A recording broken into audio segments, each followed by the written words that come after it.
대학에서 PGA, PGM 프로그램을 진행하는 사람들은 필요가 없지만 PGA 어소시에이트 프로그램을 진행하는 사람들은 각 레벨마다 꼭 한 번씩은 PGA 세미나를 플로리다로 다녀와야 합니다. 이 세미나를 가서 미국 전역에서 모인 여러 분야의 사람들을 만나면서 어소시에이트 과정을 이렇게 하면 안 되는구나 를 배우고 옵니다. 레벨 1 세미나는 플로리다에서 거의 3주에 한 번씩 있었습니다.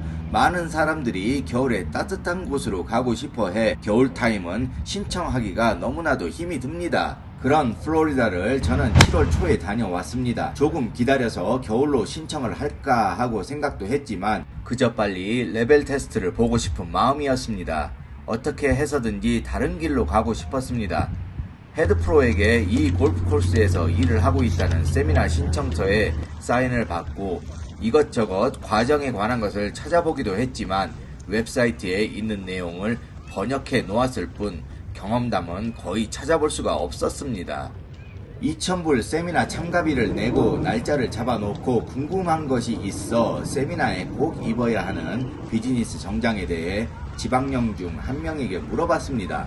7월 세미나인데 플로리다에서 자켓도 필요하냐고. 야, 그 더운데 누가 자켓까지 입고 플로리다를 가냐? 네, 저만 자켓을 입지 않았더군요. 첫째 날 비즈니스 플래닝 수업 강사님이 들어오십니다. 첫마디 분위기 좋게 이끌어 주십니다. 너희들은 전 세계 탑 3 안에 들어가는 골퍼들이야. 2라운드를 14타 안으로 칠 수 있고 필기 시험을 합격을 하면 탑 3% 안으로 들 수 있다고 합니다. 내가 그 정도야? 세미나에 온 사람들 분위기 좋습니다. 그럼 궁금해집니다. PGA 투어 선수들은 우리끼리 수군됩니다. 그들은 0.00003% 그리고는 말씀을 이어나가십니다.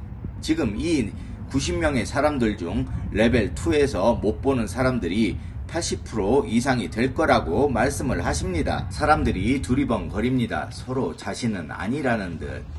저는 그날 알았습니다. 80%에 드는 사람들이 누구인지. 졸고 있습니다. 절반 이상 되는 사람들이. 하루도 안 되었는데. 영화가 편한 이 친구들도 다 들리는 것은 아닌 것 같습니다. 한국에서 학창시절에 참 많이 졸던 나이인데 끝까지 한 번도 졸지 않았습니다. 그런데 기억이 하나도 나지 않습니다. 레벨 2에서 3로 가는 과정에서 거기서 또 절반이 떨어져 나간다고 합니다.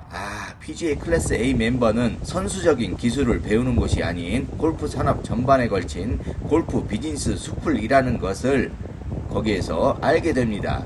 매일 학과 공부와 2번의 필드 레슨에서 가장 많이 들은 말은 스트래티지와 펀더멘탈입니다. 지금도 이 두 단어는 제 골프의 기본 개념으로 자리 잡고 있습니다. 그저 골프 플레이가 재미있어서 오시는 분들은 120% 실망을 하실 겁니다. 일주일 일정에 8시 30분에서 5시 30분까지 점심시간을 제외하고는 하루 종일 책상 앞에서 일과 시간이 끝나면 주변 골프 코스에서 라운드도 할 수 있다고 했지만 대부분의 코스가 6시에 문을 닫았습니다. 라운드를 돌고 싶은 사람은 클럽을 가져와도 좋다고 하는데 정규 라운드는 거의 불가능했습니다. 혹시라도 클럽이 필요하면 필드 레슨을 해주는 골프장에서 무료로 렌트가 가능합니다. PGA 세미나 측에서는 숙소와 아침, 점심을 제공했지만 저녁은 각자 해결해야 합니다. 각자의 저녁 식사를 마치고 호텔 바에 내려가면 세미나에 온 친구들이 웅성웅성 여기에서 또 80%에 속하는 사람들을 볼 수 있습니다. 호텔 술집에 사람들이 그렇게 많은 것을 저는 또 어떻게 알았을까요? 서로 모르는 사람들 둘이 같은 방을 쓰니 다음 세미나에서는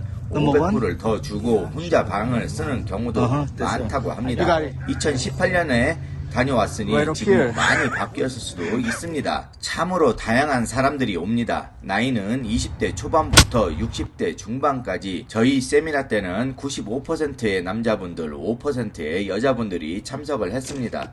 골프 아카데미에서 일을 하는 과정에 원장이 PGA 멤버십을 추천을 해줘서 아카데미의 모든 지원으로 오게 되었다는 친구들도 있었고, 3부 리그 투어를 뛰다가 안정된 직장을 가지고 싶어서 온 친구들, 골프장에서 일을 오래 하다가 PGA 멤버가 되면 승진을 시켜주겠다고 해서 온 친구도, 거기에 골프장 주인도 있었습니다. 친하게 지내고 싶었는데 제가 낯을 많이 가려서 이곳에 오게 된 공통된 과정은 주변 PGA 멤버들의 추천과 많은 도움이 있었다고 합니다. 제게 이 친구들은 골프 금수저 같이 보였습니다. 혼자 자켓을 입지 않고 온 저로서는 그저 부러울 뿐이었습니다. 세미나에서 가장 좋았던 점을 꼽으라고 하면 저는 이 친구들에게서 들은 다양한 골프 이야기들이었습니다. 만약에 누군가가 도전을 한다면 제 경험으로 레벨 테스트 준비를 다 하고 확인차에 세미나를 가서 강사들의 조언을 얻는 것이 어떨까 싶습니다. 공부를 다 해놓고 레벨 테스트를 볼 것이냐, 시험 기간에 맞춰 공부를 하며 자신만의 계획을 세울 것이냐의 차이일 것 같습니다.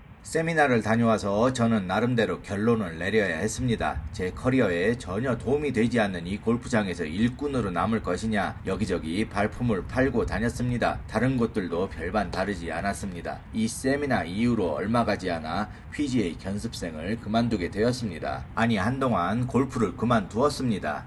와이프에게 가장 미안했더랬습니다. 그저 골프가 재미있어서 놀고 싶은 마음으로 견습생 과정을 지내기에는 득보다는 실이 많은 경험일 겁니다. 그럼에도 저는 아이들에게 PGA 견습생을 추천을 했습니다. 아빠보다 성격들도 좋고 미국 사람들 얼굴도 잘 알아보니 괜찮을 것 같습니다. 이렇게 제 3년의 PGA 견습생은 마무리를 지었습니다.